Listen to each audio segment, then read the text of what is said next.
10 ballads, 1 decade. And if you were alive and listening in the 1980s, really listening, you know what these songs meant. Always meant is a ribbon in the They weren't background music. They were the soundtrack to the moments that actually changed you.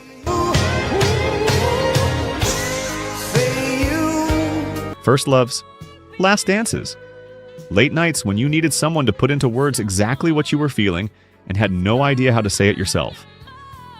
These 10 ballads did that, and they did it better than almost anything before or since. Let's count them down. Number 10. Tonight I Celebrate My Love. Peabo Bryson and Roberta Flack, 1983.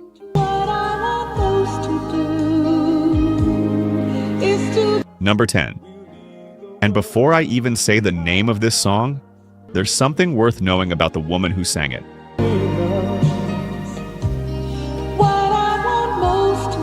When Roberta Flack walked into the studio to make this record, she was still carrying something. 4 years earlier, she had lost her greatest musical partner, Donny Hathaway, the man whose voice fit next to hers like nothing else in music. Where is the love? The closer I get to you. That harmony was once in a lifetime. There'll be no distance between us. And then, on January 13th, 1979, it was gone. So when people talk about Tonight I Celebrate My Love, they talk about a beautiful duet. What they don't always say is what it took for Roberta Flack to be there at all. Written by Michael Masser and Jerry Goffin, the song reached number 5 on the R&B chart in 1983 and number 2 in the United Kingdom, where it spent 14 weeks on the chart. It became Peabo Bryson's first real pop crossover. The moment the world outside of Quiet Storm Radio started paying attention to a voice those of us who grew up on this music already knew well. And Bryson had been building quietly for years. R&B staple, reliable, overlooked by the mainstream until this record changed that entirely.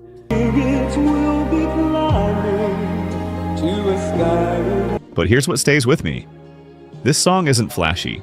There's no dramatic build-up, no bridge reaching for the ceiling.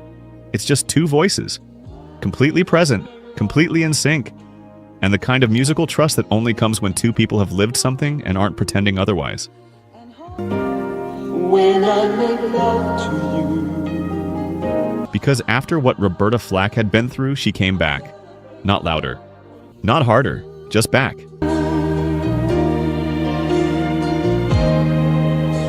And if you've ever watched someone you love find their footing again after a loss that seemed unsurvivable, you know exactly what this song sounds like.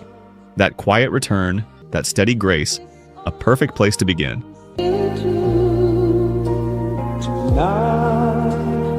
Number 9. Ribbon in the Sky. Stevie Wonder, 1982. but what is Number 9. And I'll be straight with you. This one doesn't get talked about the way it deserves. When Stevie Wonder released Ribbon in the Sky in 1982, it peaked at number 10 on the R&B chart. if love It barely cracked the top 50 on the pop chart. It wasn't the song every radio station was chasing, but walk into any black wedding reception in America for the next 30 years and you would hear it. You might still hear it today. may I once again Because there are songs that chart and there are songs that live inside people, and those two categories don't always overlap the way the industry expects. for our love. Here's what's wild about this record. It almost didn't exist in this form. Wonder wrote it as one of 4 brand new tracks added to his 1982 Greatest Hits compilation, Original Musiquarium. Bonus material.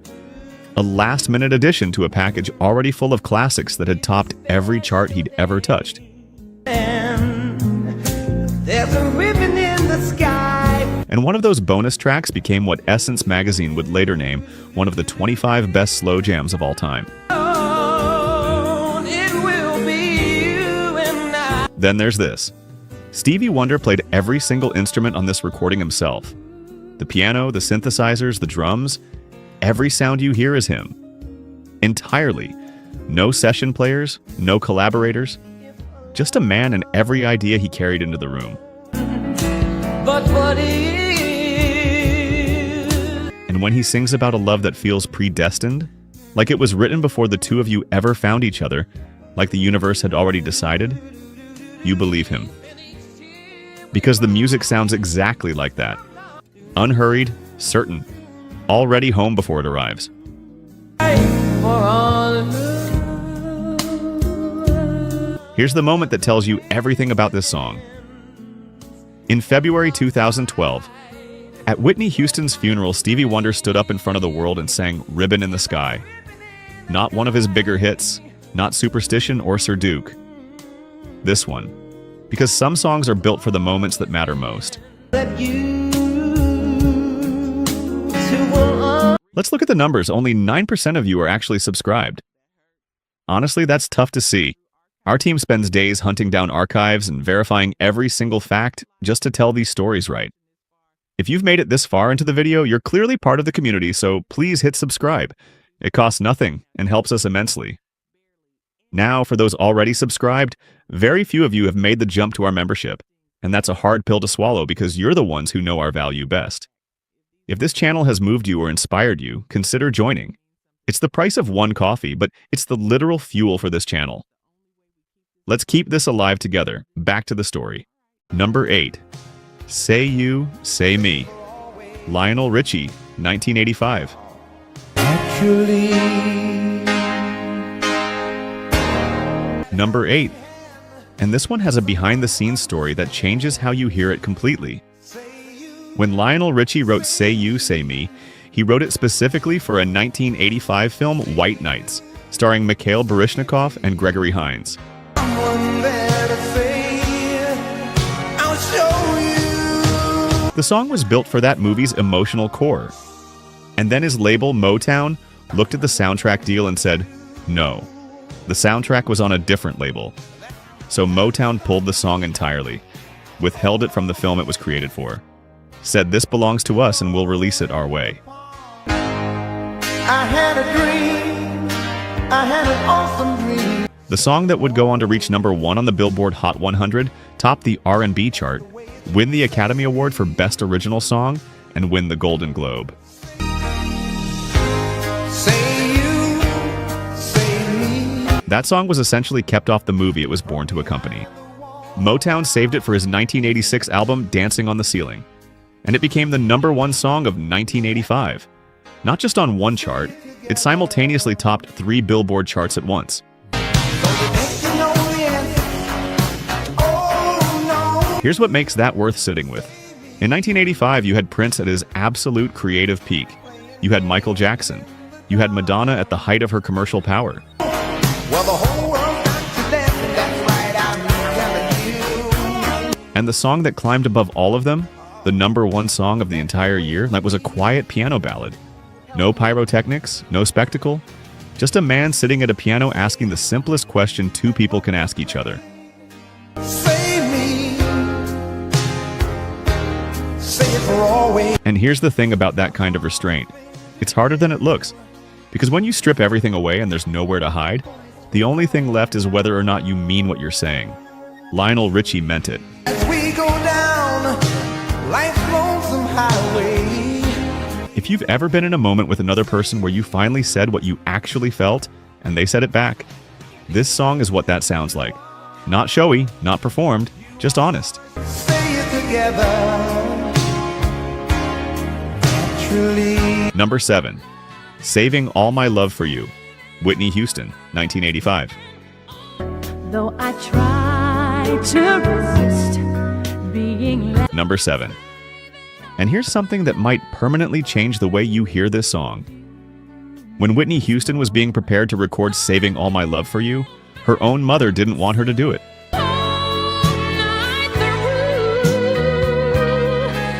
Cissy Houston, gospel royalty, the woman who shaped Whitney's voice from the time she could walk, heard the lyrics and said no. Not this song, not her daughter. You said be patient. Because this song, from its very opening lines, is about a woman loving someone who belongs to someone else. She waits. He Goes Home to His Wife. That is what Whitney Houston was being asked to put her voice to. The song had originally been recorded by Marilyn McCoo and Billy Davis Jr. for their 1978 album. Two artists who were, in real life, married to each other, which adds its own layer to the whole thing. But producer Michael Masser heard how Whitney's voice moved through that melody during an early showcase, and he told her, "This is going to make women cry." We'd run away together. Whitney overruled her mother. She recorded it. And on October 26, 1985, it became her very first #1 single on the Billboard Hot 100. Down and cry, 'cause I'd rather be. The first of 7 consecutive #1s, a record that put her in a category shared with almost nobody in the history of popular music. It also won her the Grammy Award for Best Female Pop Vocal Performance in 1986. Saving all my love for you. And here's the thing about this performance that I keep coming back to. This isn't Whitney's most technically stunning vocal. She had bigger moments, louder ones, more celebrated ones, but there's a particular kind of courage in the restraint she shows here. She trusts the song. She trusts you to understand what she's not saying out loud. When you walk through that door. If you've ever loved someone you couldn't fully have, not because you were weak, but because the situation was exactly that complicated, you heard yourself in every word of this record. And so did millions of other people who never talked about it to anyone. But each time I try, I just. Number 6, Missing You. Diana Ross, 1984. Tell me why the road turns. This is not just a ballad. This is a letter written to someone who can no longer read it. On April 1st, 1984, Marvin Gaye was shot and killed by his own father in Los Angeles. One day before his 45th birthday, the music world went quiet.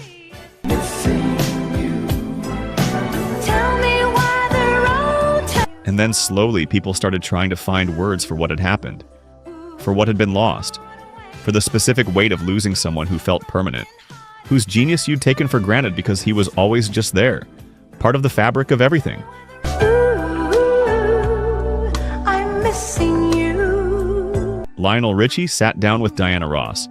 They talked about Marvin, about what he meant to them, about what it felt like when someone that central to your entire musical world suddenly wasn't, about the things you wish you'd said when you still could. Tell me why the road turns. Richie told her he'd been thinking about how we never say what we mean to the people who matter until it's too late. And that conversation became Missing You.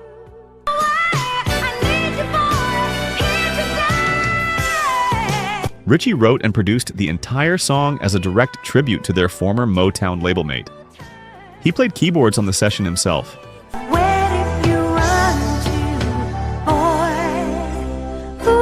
Diana recorded it for her 1984 album Swept Away, and when it was released as a single, it peaked at number 10 on the Billboard Hot 100, and it reached number 1 on the R&B chart. There was so much of your dream. The last time in her career Diana Ross would ever top that chart. An ending she didn't know was an ending. The music video included footage of Marvin Gaye alongside other fallen Motown legends, Florence Ballard among them. It was a memorial in motion. There was so much Gaye to my heart, to my soul. And you could feel in Diana's performance that she wasn't just singing. She was grieving specifically for a specific person in real time.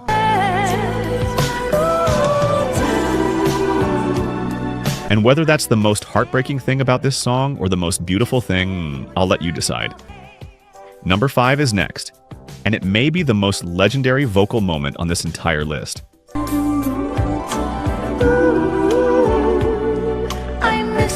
Number 5, A House Is Not a Home.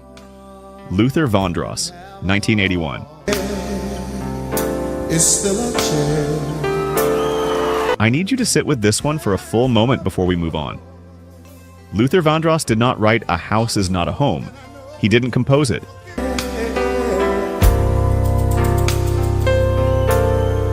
The song was originally written by Burt Bacharach and Hal David for a 1964 film, recorded by Dionne Warwick that same year.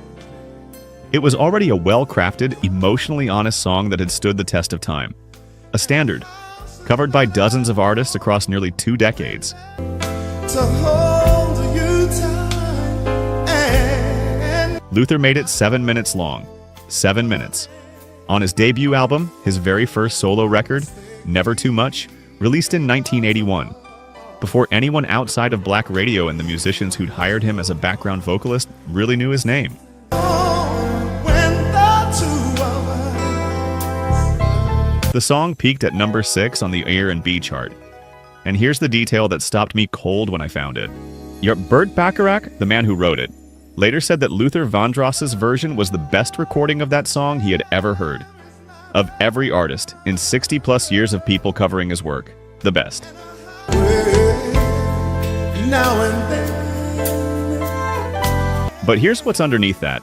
Luther Vandross spent the better part of a decade invisible, singing behind Diana Ross, David Bowie, Donna Summer, Barbra Streisand, Bette Midler, Roberta Flack.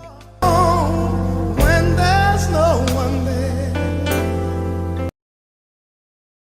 His voice carrying entire arrangements that audiences loved without ever knowing his name was attached to them. He sang jingles. He sang backup. He was brilliant and unacknowledged and kept showing up anyway.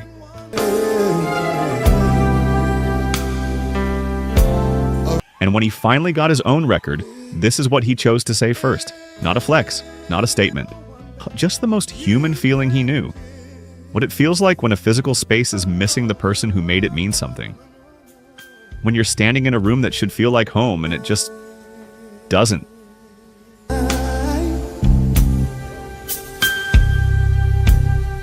If you've ever felt that, and I think you know exactly what I mean, Luther was talking to you. And the song's been covered by everyone from Boyz II Men to Kanye West's Sampling in 2004, which introduced an entirely new generation. Some songs are just built to outlast everything.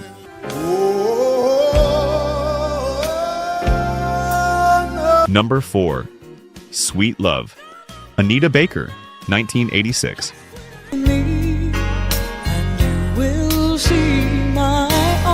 This one is about a woman who had to fight just for the right to make this record at all. Anita Baker was born in Toledo, Ohio. Her mother abandoned her when she was 2 years old.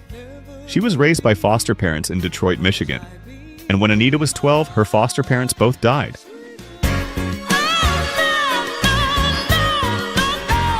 Her foster sister stepped in and finished raising her after that.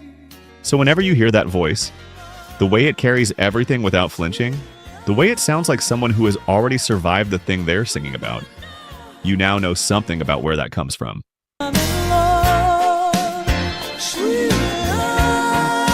In 1985, she signed with Elektra Records and began recording what would become the Rapture album. Her previous label tried to stop her. They sued Anita and Elektra both, arguing she was still under contract. The legal battle held the album up completely. It sat on a shelf while lawyers argued over who owned her future. And then on March 19, 1986, the court ruled in Baker's favor. Elektra released Rapture the very next day. The first major single, Sweet Love, peaked at number 2 on the R&B chart and number 8 on the Billboard Hot 100. It won the Grammy Award for Best R&B Song in 1987. The Rapture album itself won Best Female R&B Vocal Performance and went on to sell over 8 million copies worldwide. And here's what nobody in that courtroom could have predicted.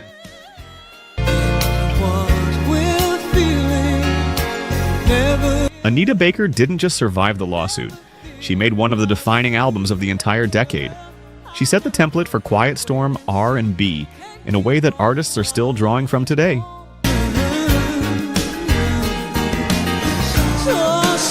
You know that particular feeling.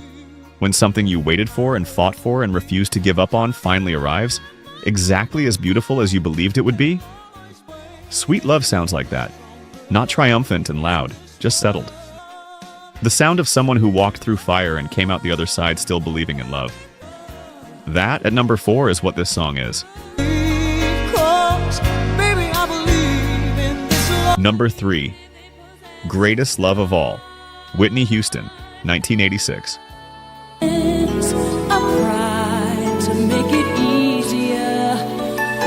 This one has a story underneath it that most people walking around today have never heard, and it changes everything. The Greatest Love of All was not written for Whitney Houston. It wasn't written in the 1980s at all. Composer Michael Masser and lyricist Linda Creed wrote it in 1976 for a 1977 Muhammad Ali biopic simply titled The Greatest. I never found anyone who fulfilled my needs. George Benson recorded the original version for the film's soundtrack, and it was a genuine hit, reaching number 2 on the R&B chart. Then the song went quiet.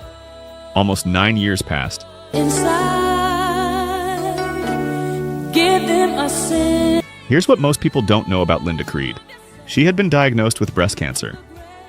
She wrote those lyrics about children and the future. How about finding strength inside yourself when nothing outside can hold you up? While she was fighting the disease that would eventually take her life.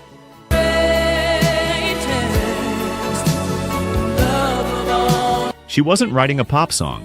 She was writing down what she needed to believe in order to keep going. That's what those words actually are.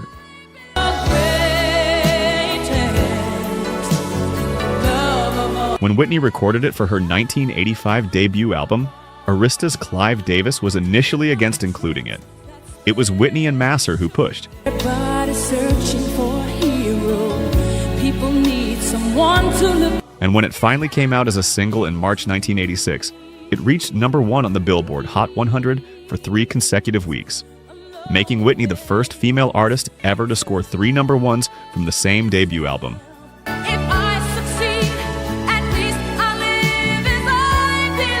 Linda Creed died on April 10, 1986. Breast cancer. She was 37 years old. Her song entered the top 40 of the pop chart the same week she passed away. She never saw it reach the top.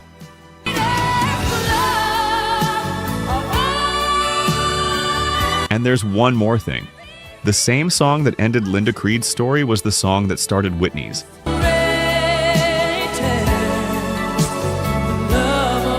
Clive Davis first heard Whitney perform Greatest Love of All at a nightclub in New York and signed her on the spot. One song, 2 completely different destinies running through it simultaneously. Teach them well and let them lead the way. Show them all. If you've ever needed to understand what it means when music carries someone else's entire soul, this is your answer. Never to walk in anyone's shadows. If I fail. Number 2. I Just Called to Say I Love You. Stevie Wonder, 1984. No first of spring. I already know what some of you are thinking. Really? That one? Stay with me on this. There's a difference between simple and easy, and Stevie Wonder knew exactly which one he was making. In fact, here's just another ordinary. I Just Called to Say I Love You was written for the 1984 romantic comedy The Woman in Red. And the minute it came out, the critics had opinions. Too commercial, they said. Too far removed from the complex genius of inner visions and songs in the key of life. Not the Stevie Wonder we expect. Fair enough. As criticism goes, it has some logic behind it. To say I love you. But here's what they missed. The song hit number 1 on the Billboard Hot 100 for 3 consecutive weeks. It topped the charts in 15 countries. But what it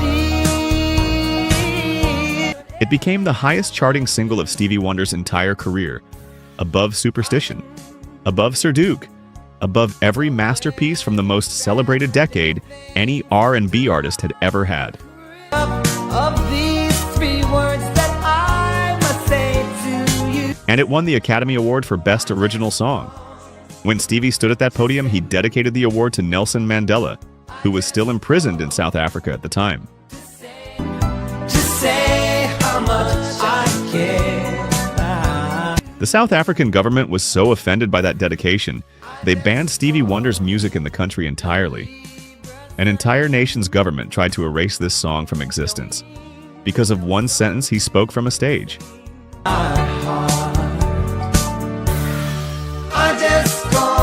And the song survived that too, because people were already singing it to each other in real moments. Not because it charted, not because a critic endorsed it, because sometimes the most honest, The most courageous thing you can do is reach out to another human being with no agenda, no occasion, nothing to justify the call, and just say, I was thinking about you, and I wanted you to know. Every day. No April. Some of y'all just got quiet. I noticed.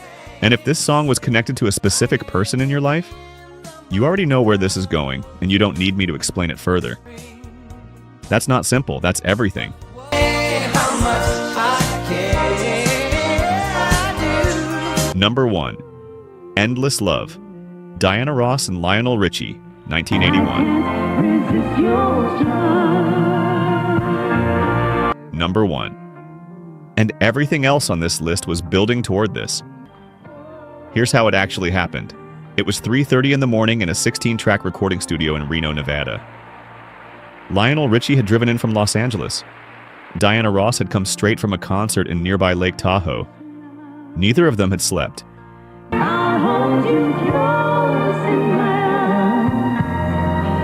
Richie described the pressure of that night as almost unbearable, because Diana Ross was at the absolute pinnacle of the industry, and he had never written a duet in his life.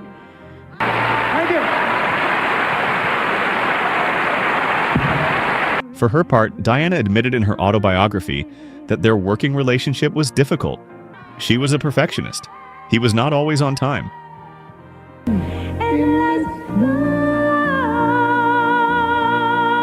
They were both barely awake when the session started.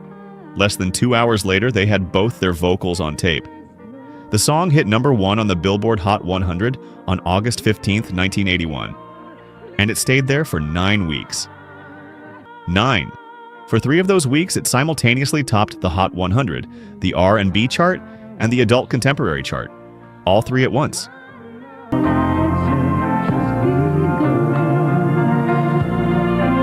It remains the only duet in the history of recorded music to accomplish that.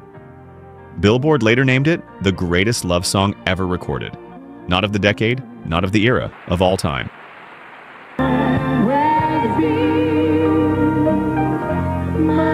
But here's the detail that I find most remarkable about this record.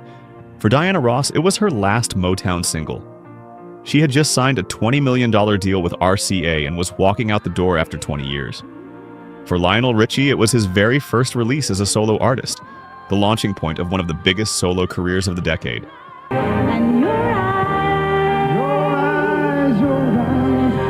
Two artists at completely opposite ends of a career trajectory.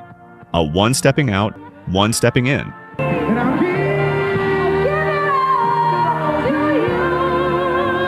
And somehow, in a hotel studio in the Nevada desert at 3:30 in the morning, they made something that would outlast everything else either of them had ever done individually. They performed it together live exactly once, at the 1982 Academy Awards, in front of hundreds of millions of people around the world.